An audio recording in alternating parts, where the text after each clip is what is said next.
Hey guys, it's Mary, and I'm back with an all-new Raw review video vlog.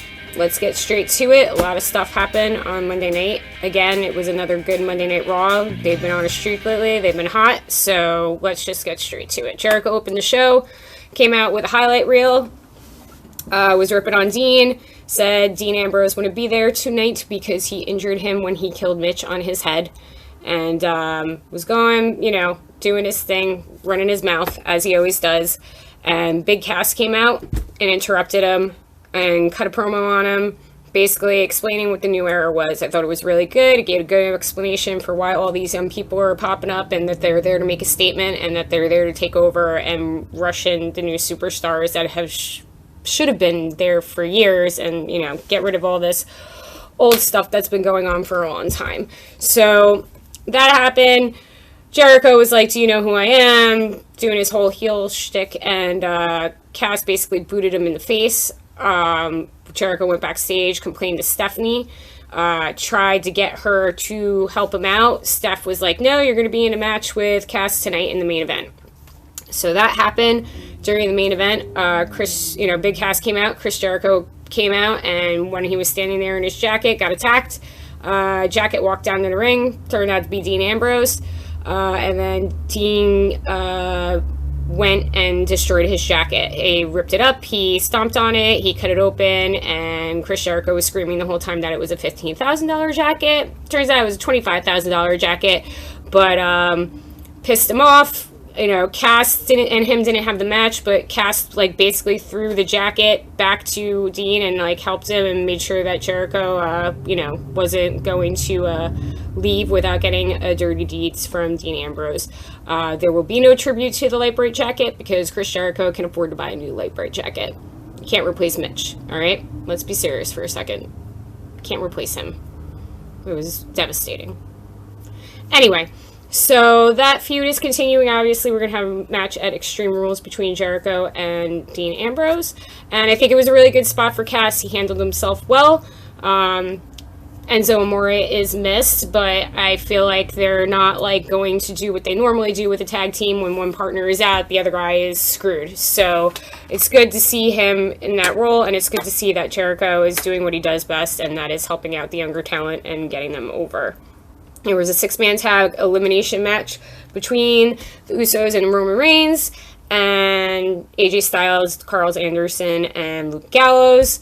There is a vignette backstage where basically they said the club is back together. That's what they're called now. It's the club versus family.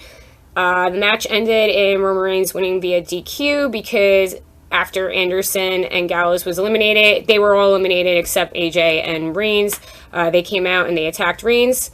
And then there was big giant face-off between Reigns and AJ with, fighting over a chair and, teasing the other one to use a chair.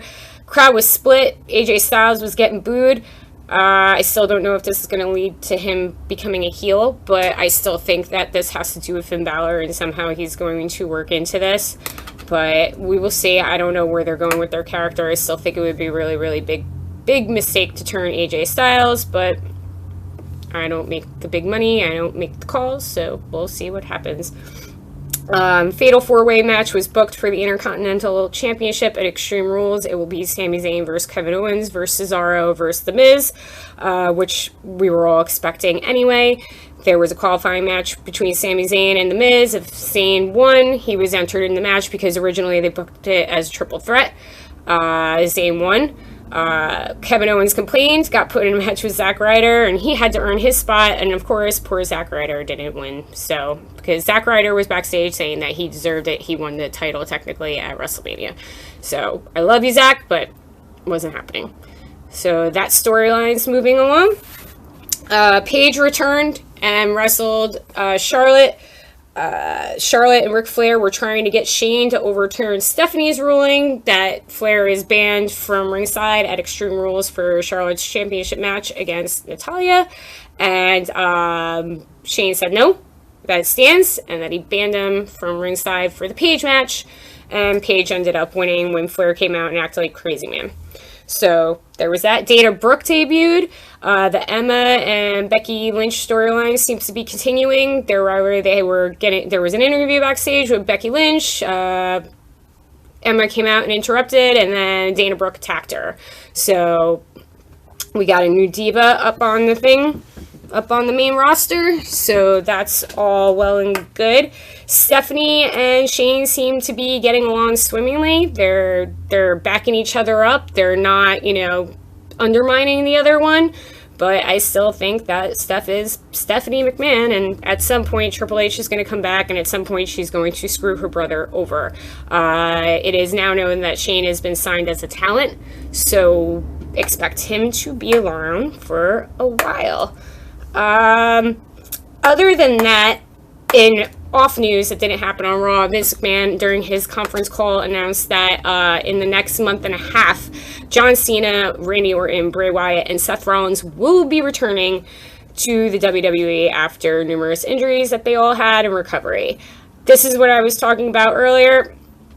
Maybe I didn't mention it. I still think that AJ Styles is going to be a face. I don't know what's going to happen, but I totally think that when Seth Rollins comes back, he's going to be entered into this whole thing, and I think there's going to be a huge feud between Seth Rollins and Roman Reigns, and I think Seth Rollins is going to be a huge babyface, and then they're going to have no choice and no chance that Roman Reigns is going to have to be full-blown heel.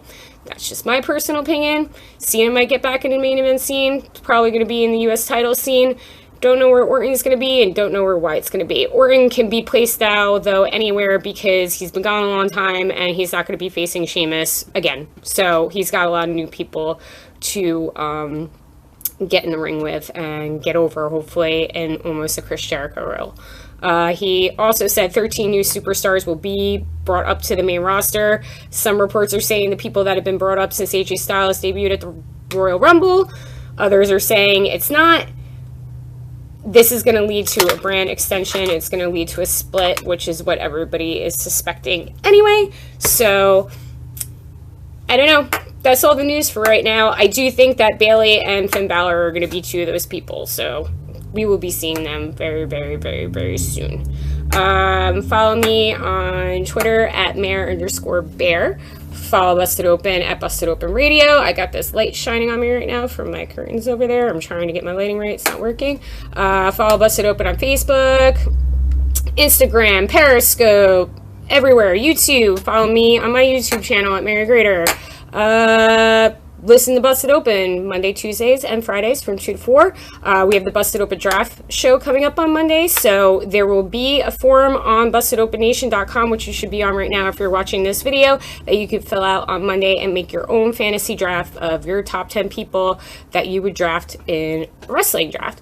And it's going to be fun. I have my own team this year.